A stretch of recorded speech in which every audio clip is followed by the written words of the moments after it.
अस्सलाम वालेकुम, मैं हूं शुमाइला चौधरी और आप देख रहे हैं क्रिकेट एशिया कप की special transmission sports on. Game उठा दो। बांग्लादेश और अफगानिस्तान के दरमियान दिलचस्प मैच जारी है। बांग्लादेश ने टॉस जीतकर पहले बैटिंग का फैसला किया और 5 विकेटों के नुकसान पर 335 का हदफ दिया। मेरे साथ स्टूडियो में मौजूद हैं इरफान जहीर और इजहार बाजवा। अस्सलाम वालेकुम, कैसे हैं आप लोग? जी अल्हम्दुलिल्लाह। आज के मैच को कैसा देखते हैं? ऑब्वियसली एशिया कप का हर मैच ही अब इम्पॉर्टेंट है, खासतौर पे इस मैच की इफेक्टिवनेस इसलिए है कि अगर कोई टीम हारती है तो ऑब्वियसली बांग्लादेश के लिए ज़्यादा इंपॉर्टेंट है। आज मैच हारेंगे तो ऑब्वियसली उनके लिए फिर आगे जो चांस है वो नेक्स्ट राउंड में सुपर 4 में क्वालिफाई करने के लिए की जो बॉलिंग है, स्टार्ट में तो उन्होंने 1-2 विकेट्स एक साथ ले ली और उसके बाद पहले जो ओवर्स थे उनके बहुत बेहतरीन रहे, लेकिन उसके बाद जो है वो पार्टनरशिप जो आई प्लेयर्स की, तो उसके बारे में आप जरूर बताएं। बिल्कुल, शुरू में स्टार्ट बहुत अच्छा था, दोनों ओपनर ने बड़ा शानदार किस्म का परफॉर्म किया, बट 2 फिर विकेटें अफगानिस्तान कामयाब हुआ लेने के। उसके बाद फिर शांटो की और मेहदी की जो पार्टनरशिप थी वो बहुत आउटस्टैंडिंग थी, दोनों ने सेंचुरी स्कोर की। मेहदी 112 पे रिटायर्ड हर्ट हुए और शांटो ने भी बड़ी खूबसूरत 104 रन की इनिंग्स खेली, तो मेरा ख्याल है क्रेडिट देना पड़ेगा। प्री मैच भी हमने शांटो के हवाले से बात की कि ये एक ऐसा प्लेयर है कि जो कंटिन्यूसली परफॉर्म करता जा रहा है और बड़ा एक स्टार की तमाम इसके अंदर कैपेबिलिटीज़ हैं, और ये मेरा ख्याल है कि फ्यूचर में इनकी जो बैटिंग लाइनअप है उसको लीड करने के लिए रेडी है लड़का। और ओबियसली जिस तरह पास में शकीबुल हसन की बात करें, मुशफिक और रहीम की बात करें, इन्होंने बड़ा शानदार परफॉर्म किया, बट अब यंगस्टर जो आके परफॉर्म करें हैं, और पर्टिकुलरली अगर बात करें तो लिटन दास नहीं थे इनके पास, तमीम इकबाल नहीं थे, तो इनके बाद ऐसे किसी लड़के ने ऑनर्स लेना यंगस्टर के लिए, देखें ये अपॉर्चुनिटी भी होती है। कई दफ़ा जब आपको नया प्लेटफॉर्म मिलता है, इसी बड़े प्लेटफॉर्म पे आप आते हो, तो कई दफ़ा आप नर्व्स लूज़ कर जाते हैं, अपनी वो परफॉर्मेंस नहीं दे पाते। ऑन अदर साइड ये आपके लिए अपॉर्चुनिटी भी होती है कि आप ऐसा परफॉर्मेंस दे के एक मार्क छोड़े, दुनिया को बताएं कि आई एम हेयर, मैं इस प्लेटफॉर्म पे आके परफॉर्म करूंगा। लेकिन एक चीज़ थोड़ा सा इन्होंने किया, वैसे देखा जाए तो 2 खिलाड़ी तो बॉलर्स आउट कर पाए, सिर्फ जो 3 खिलाड़ी तो रन आउट इन्होंने हुए, एक रिटायर्ड हर्ट हुए। तो ओवरऑल मेरा ख्याल है जो आपने बॉलिंग के हवाले से पूछी, परफॉर्मेंस काफ़ी बुरी रही अफगानिस्तान की। स्पिन के मास्टर माने जाते हैं इनके बॉलर, बट आज हमने देखा राशिद को भी बहुत रन हुए, मुजीब भी सिर्फ 1 विकेट ले पाए, उनको भी काफ़ी रन कंसीड हुए। अभी फ़रूकुल्लाह हबीबी की बात करें, वो शुरू में फ़रूकी जो है वो बड़ा ज़बरदस्त परफॉर्म करते हैं, नई बॉल के साथ तो उनकी एक यूनिकनेस है कि वो विकेट्स लेते हैं, बट आज हमने देखा कि उन्होंने बहुत ज़्यादा रन कंसीड किए, 6 ओवरों में ऑलमोस्ट 50+ रन उनके अगेंस्ट हुए।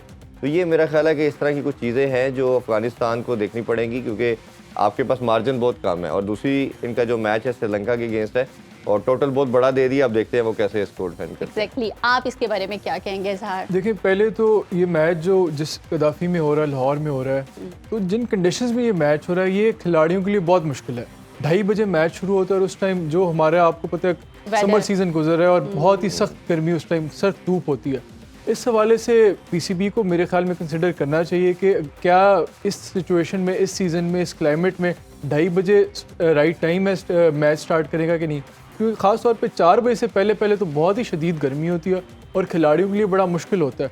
और ये चीज़ मुझे ख़ास तौर पे जो फील्डिंग साइड है उसको बड़ा प्रॉब्लम्स होती हैं, और वो उस तरह उनकी फास्ट बॉलर्स हैं, वो इस गर्मी में जब बॉलिंग कराते हैं, इवन स्पिनर्स हैं, ये भी एक डिसाइसिव फैक्टर मुझे नजर आया है आज की। ये जो गर्मी का वेदर, ये मैं अपने लिए पूछ रही हूँ कि ये बहुत ज्यादा बॉलर्स के लिए इफेक्टिव होता है, खास फील्डिंग साइड पे। बैट्समैन के लिए भी परेशानियां होती हैं, उनको ह्यूमिडिटी, वाटर लॉस ज़्यादा होता है, क्रैम्प्स पड़ जाते हैं, लेकिन बॉलिंग साइड को ज़्यादा मुश्किल होता है, क्योंकि जितनी एक्सर्शन फास्ट बॉलर्स की खास तौर पर होती है, फील्डिंग भी मुश्किल होती है। नेचुरली जो फील्डिंग साइड होती है उनको थोड़ा डिसएडवांटेज होता है, तो इस लिहाज से बांग्लादेश का ये भी एक राइट डिसीजन था कि उन्होंने टॉस जीत के। मेहदी को भी देखे क्रैम्प्स भी आ रहे थे, वो इवेंचुअली फिर उनको बाहर जाना पड़ा। आप सही कह रहे हैं। एक तो ये थोड़ा मेरे ख्याल में क्वेश्चनेबल है कि आपने 2:30 बजे is the right time to start day and night match in this season in Pakistan.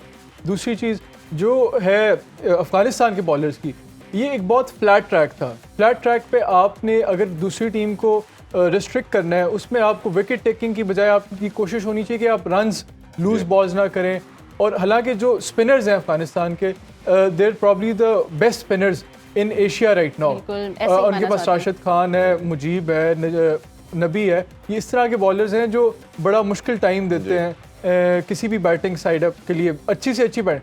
लेकिन एक ऐसी पिच थी जिसपे टर्न भी इतना नहीं था, तो आपने विकेट टेकिंग की बजाय कोशिश करना था कि आप टाइट एरियाज में बॉल करें और बैट्समैन के ऊपर प्रेशर, स्कोरबोर्ड प्रेशर डालें और उनको क्रैम्प करें ताकि वो खुद ही कोई मिस्टेक करें जिससे वो विकेट दे दें। लेकिन इस चीज़ पे बैडली फेल, लेकिन क्रेडिट जाता है बांग्लादेश को। उन्होंने अपने लास्ट मैच में जो गलतियाँ की थी श्रीलंका के खिलाफ, उससे उन्होंने सीखा है। काफी अच्छा कमबैक किया, 2 आउट हो गए, उसके बाद उन्होंने wickets, they did not throw away their wickets, they spend time on the crease. उन्होंने पार्टनरशिप्स बनाई, कॉन्फिडेंस गेन किया, कंसोलिडेट किया, और जब उनकी आई सेट इन होगी नजमुल हसन संटो की और मेहदी हसन मिराज की, फिर उन्होंने एग्रेसिव क्रिकेट खेली। And that is how ODI cricket खेली जाती है। और इसी तरह आप अपना मोमेंटम जनरेट करते हो, प्रेशर सस्टेन करते हो और कंसोलिडेट करते हो अपनी टीम को। और अफगानिस्तान को अब अपनी बैटिंग में किन चीज़ों के बारे में ज़्यादा सोचना पड़ेगा? अब बिल्कुल, इससे पहले मैं ऐड करता चलूँ इजहार की बात के अंदर कि आपकी जिस तरह बैटिंग के अंदर आपकी होती है पार्टनरशिप, इस तरह बॉलिंग के अंदर भी पार्टनरशिप होती है। और आपके जो पेयर के अंदर आप बॉलिंग करते, जहाँ 2 विकेट ले ली थी, इनको चाहिए था थोड़ा अटैक करते, थोड़ा सा उनके ऊपर प्रेशर डालते, बट इन्होंने भी सेम वही गलती की। अगर हम कल वाले मैच अपना पाकिस्तान का भी देखें तो इन्होंने भी अपनी फील्ड स्प्रेड करवा दी, बॉलर को चांस दिया, बैटर ने को चांस दिया। वो जब सेटल रन हो गए तो उन्होंने फिर ऑब्वियसली इन पे अटैक किया और बड़ा टोटल लगाने में कामयाब रहे। दूसरा, आपने जैसा शुमाइला पूछा कि अब स्ट्रेटजी क्या होनी चाहिए, स्ट्रेटजी अब इनके पास बची कोई नहीं, एक ही स्ट्रेटजी बची है कि वो है ऑल अटैक। क्योंकि आपको जब 6+ आपको रन रेट का रिक्वायर्ड हो, शुरू में 7 के करीब चाहिए, तो आपके पास कोई और दूसरी ऑप्शन रहती नहीं है कि आपने रुकना है, सेटल डाउन होना है। आपने शुरू से लेके पहले ओवर से लेके आखिरी ओवर तक आपने ऑल इन ऑल जाना होता है, अटैक करना होता है। और इसके अलावा आपको कहीं ना कहीं एक बैटर ऐसा ज़रूर इनको पिक करना पड़ेगा अफगानिस्तान का। इनका जो सबसे बड़ा प्रॉब्लम ये है, ये एग्रेशन के साथ क्रिकेट खेलते हैं। जिस तरह हमने सुबह भी बात की कि कंट्रोल एग्रेशन रिक्वायर्ड है, वो इनमें बहुत बड़ा मिसिंग पार्ट है। इनको किसी एक प्लेयर को ये डिसाइड करना पड़ेगा कि वो इनिंग्स को एंकर करेगा। जैसे हमने बात की बाबर आजम की या विराट कोहली की बात करते हैं, या जो रूट की बात करते हैं, ये ऐसे प्लेयर हैं कि ये आके स्टेबिलिटी भी प्रोवाइड करते हैं। केन विलियमसन इसकी प्राइम एग्जांपल है। पूरी टीम इनके राउंड खेलती है। तो जब आपके पास 6 के 7 प्लेयर जो इनके राउंड खेलने वाले सब हिटर हैं, मुझे लगता है कि हशमतुल्लाह जो कैप्टन है, उनके अंदर ये एबिलिटी है कि वो इसको लंबा लेके जा सकते हैं। क्योंकि गुरबाज की बात करें, बाकी जितने भी इनके बैटर हैं, नबी नीचे आके हिटिंग करते हैं, राशिद तक बैटिंग है, मुजीब इवन हमारे अगेंस्ट बड़ी शानदार उन्होंने हिटिंग की थी। तो आप इस तरह चलेंगे। दूसरा, अगर मुझे लगता है कि अगर इनकी अर्ली ऑन विकेट्स गिर जाती हैं तो इनमें से मुजीब या राशिद में से किसी को एक पिंच हिटर के तौर पे पहले भेज के ये अपना सेटअप कर सकते हैं रन रेट को। बट वो अगेन इनके हर एक की थिंक टैंक की अपनी अप्रोच होती है। बट मेरे ख्याल में अगर 1 या 2 विकेट्स अर्ली इनकी गिर जाती है तो इनको चांस लेना चाहिए पिंच हिटर के साथ। अब obviously with the passage of time ये टेक्नोलॉजी, ये मेथड थोड़ा कम यूज़ होता है। पास्ट में तो बहुत यूज़ होता था, बट बड़ा मेरा ख्याल है कि बड़ा इफेक्टिव मेथड है। अगर आप अपने रन रेट को किसी तरह कैश इन कर सकते हैं तो ये आप ऐसी अपोजिशन जिनके स्पिनर है, क्योंकि राशिद भी बड़ी हिटिंग करते हैं स्पिनर के अगेंस्ट, और अगर हम देखें तो मुजीब भी इसी तरह स्पिनर को बहुत बड़ी हिटिंग करते हैं। 335 का स्कोर बहुत बड़ा स्कोर है जो अफगानिस्तान को बड़ा वही कि कंट्रोल एग्रेसिवली खेलना पड़ेगा, सोच समझ के साथ, स्ट्रेटजी के साथ। तो बांग्लादेश को अपनी बॉलिंग में क्या चेंजिंग करनी चाहिए कि वो इनको ये क्रॉस ना करने दें? देखिए 335 का स्कोर या 335 का या 25 का स्कोर, 35 का सॉरी 334 जो है वो स्कोर है। अच्छा, 335 का स्कोर बड़ा है, लेकिन जो मॉडर्न डे क्रिकेट में इतना बड़ा स्कोर भी नहीं। और ये कदाफी की पिच जो है और जो कंडीशंस है, एक बैटिंग पैराडाइज है। और आजकल का जो अफगानिस्तान की टीम है, इनके पास ऐसी एग्रेसिव क्रिकेटर्स हैं जो बहुत अच्छी पिंच हिटिंग कर सकते हैं। तो मेरे ख्याल में अफगानिस्तान के लिए इम्पॉर्टेंट ये है कि वो स्कोरबोर्ड प्रेशर ज़्यादा ना लें, पार्टनरशिप बिल्ड करें, मैच को लंबा खेल के जाएं। इसकी बजाय कि वो शुरू में ही बहुत ज़्यादा एग्रेसिव क्रिकेट करके अपनी विकेट्स गिव अवे कर दें, उसकी बजाय कोशिश करें कि पिच पे टाइम स्पेंड करें, पार्टनरशिप बनाएं और मैच को अगर 30 ओवरों तक कि अगर 150 स्कोर भी ले जाते हैं और आखिरी 20 ओवरों में इनके पास 150 ऑड या 180 ऑड करने को हो और विकेट्स इनके पास हो, तो इस सिचुएशन से ये they can go for the chase. इस तरह की स्ट्रैटेजी इन्हें अडॉप्ट, जिस तरह बांग्लादेश है, बांग्लादेश ने भी बहुत आते साथ ही नहीं कोई बहुत एग्रेसिव पिंच हिटिंग की या बहुत एग्रेसिव बैटिंग की। उन्होंने जो उनके बैट्समैन थे, उन्होंने पहले पार्टनरशिप बनाई, लंबा गेम को लंबा लेके गए। जब वो एक कमांडिंग पोजीशन में आ गए तब उन्होंने एग्रेसिव क्रिकेट खेली और पिंच हिटिंग की। एंड में शाकिब आए, मुशफिक रहीम है, लेकिन वो उस स्टेज पे जब उनके पास they had a lot of wickets in hand और वो एक कमांडिंग पोजीशन में थे। इसी तरह अफगानिस्तान को भी चाहिए कि कोशिश करें पार्टनरशिप्स बनाएं और कदाफी की पिच पे एक बैटिंग पैराडाइज पे कोई बहुत ही मुश्किल स्कोर, मुश्किल तो है लेकिन अनअचीवेबल स्कोर नहीं, and Afghanistan do have the talent to achieve that. रही बात बांग्लादेश, बांग्लादेश को इस सिचुएशन में उनके एक तो कोशिश करनी चाहिए कि न्यू बॉल से विकेट्स लें। ड्यू फैक्टर प्ले इन कर सकता है, ड्यू फैक्टर अगर प्ले इन करता है तो फिर मुश्किल होगा। लाहौर में थोड़ा लेट आती है ड्यू, उस लिहाज से हाँ जी थोड़ा लेकिन लेट फिर है, तो भी जो ह्यूमिड कंडीशंस हाँ हैं जी उसमें ड्यू फैक्टर अगर प्ले करेगा तो फिर उनके लिए बॉलिंग मुश्किल होगी। तो early wickets is the key for Bangladesh right now.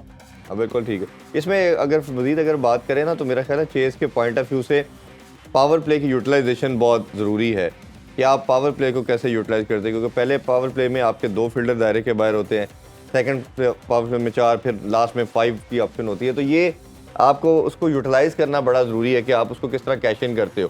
तो ये मेरा ख्याल है पावर प्ले की यूटिलाइजेशन के पॉइंट ऑफ व्यू से बड़ा नेसेसिटी है कि अफ़गानिस्तान अपने विकेट्स को इंटैक्ट रखे, जब पावर प्ले आए उसके बाद अपने एक्सेलरेट करे। तो ये कैलकुलेशन के साथ ओडीआई क्रिकेट मेरा मानना ये है कि एक सर्टन फॉर्मेट है ऐसा जिसके अंदर कैलकुलेशन बहुत मैटर करती हैं। T20 में आप आते हो ऑल इन ऑल आपने हिटिंग करनी होती है, T20 भी ऐसे ही है, टेस्ट क्रिकेट सेशन वाइज चलते हैं, बट ओडीआई बड़ा आपको सोच समझ के 5-5 ओवर का आपको छोटे छोटे चंक बनाने पड़ते हैं, फिर उस तरह लेके चलते हैं। जिस तरह मैंने कहा हैविंग सेड दैट कि आपको पावर प्ले की यूटिलाइजेशन इतनी इंपॉर्टेंट है, खासतौर पे जब आपको बड़ा टारगेट इस तरह का चेज करना हो। तो मेरा ख्याल है ये इनके माइंड में होगा। अफगानिस्तान के कौन से प्लेयर्स में आप इसी तरह की इतनी अच्छी पार्टनरशिप देख रहे हैं? देखिए ये तो समझते हैं आप? हाँ ओबियसली अगर 2-3 नाम दें जिनके अंदर बड़ा टैलेंट है, गुरबाज ने हमारे अगेंस्ट 150 की है, रिसेंटली किया है, उसके अंदर उनका कॉन्फिडेंस हाई होगा, फिर हिटिंग भी बहुत ज़्यादा करते हैं। गुरबाज के साथ बाद में देखें तो हशमतुल्लाह उनका कैप्टन बड़ा ज़बरदस्त है, उन्होंने पास में काफ़ी परफॉर्मेंस दी, बट रिसेंट जब से कैप्टन से मिली है वो कहीं खो से गए हैं, उनकी फॉर्म भी उस तरह नज़र नहीं आ रही, रन्स नहीं कर पा रहे। जिस तरह सुबह रमीज़ भाई ने भी कहा कि उनकी जब से बाउंसर लगा था वो हुक और पुल पे फंसना शुरू हो गए हैं, तो उनकी वीकनेस कहीं ना कहीं हमें तमाम टीम ने पकड़ना शुरू हो गई। बट अच्छा साइन उनके लिए ये है कि लाहौर की पिच बैटिंग जैसे विकेट उतारने का बैटिंग पैराडाइज है, विकेट आपकी घुटने से ऊपर आती नहीं है, तो आपके लिए वो हिटिंग करना बहुत आसान है। शॉर्ट पिच बॉल मेरा ख्याल है इतना कोई उनका पेसी बॉलर है ही नहीं, मुस्तफिजुर रहीम है बट वो भी इंजर्ड है, वो भी नहीं खेल रहे, तो वो इस तरह की कोई बॉलिंग लाइनअप उनके लिए ऐसा कोई बड़ा सेट है नहीं है। हाँ पहला स्पेल की अगर बात करें तो तस्कीन का पहला स्पेल थोड़ा सा लीथल होता है, शुरू में 140 प्लस नॉच की बॉलिंग करते हैं, तो वो एक शुरू में प्रॉब्लमेटिक होती है। लेकिन अगर वो थोड़ा सा 5-7 ओवर निकाल जाएंगे, विकेट अपनी थ्रो नहीं करेंगे, कंट्रोल एग्रेशन की मैं बार बार बात कर रहा हूँ, अगर वो रखेंगे तो मेरा ख्याल है कि उनके पास बहुत बड़ी पॉसिबिलिटी है कि वो उसको चेस कर सकते। क्योंकि अगर आज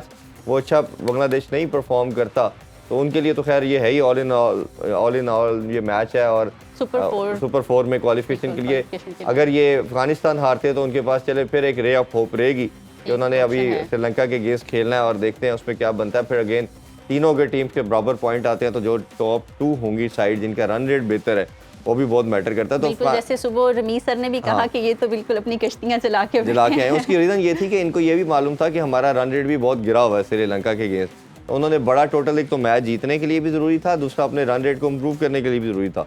इसीलिए उन्होंने आके जब भी उन्होंने शुरू से लेके फर्स्ट बॉल से 50th ओवर तक उन्होंने स्लोगिंग की, हिटिंग की और एक बड़ा टोटल सेट किया।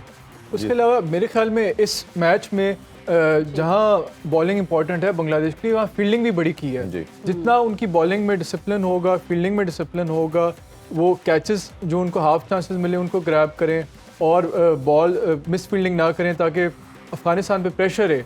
असल बात यह है कि स्कोर काफ़ी है उनको जिसको डिफेंड कर सकते हैं, और डिसिप्लिन से बॉलिंग और फील्डिंग करें तो बांग्लादेश जीत सकते हैं मैच। बिल्कुल ठीक, बिल्कुल जी, थैंक यू वेरी मच। हमारे प्रोग्राम का टाइम भी ख़त्म हो गया है और हम नाजरीन से इजाज़त चाहेंगे। बिल्कुल हमारे प्रोग्राम का टाइम ख़त्म हुआ है, लेकिन हमारी ट्रांसमिशन जो है वो अभी जारी है। रात 11 बजे फन से भरपूर प्रोग्राम क्रिकेट मस्तियाँ सुनो न्यूज़ पर देखना मत भूलिएगा। अल्लाह हाफिज़।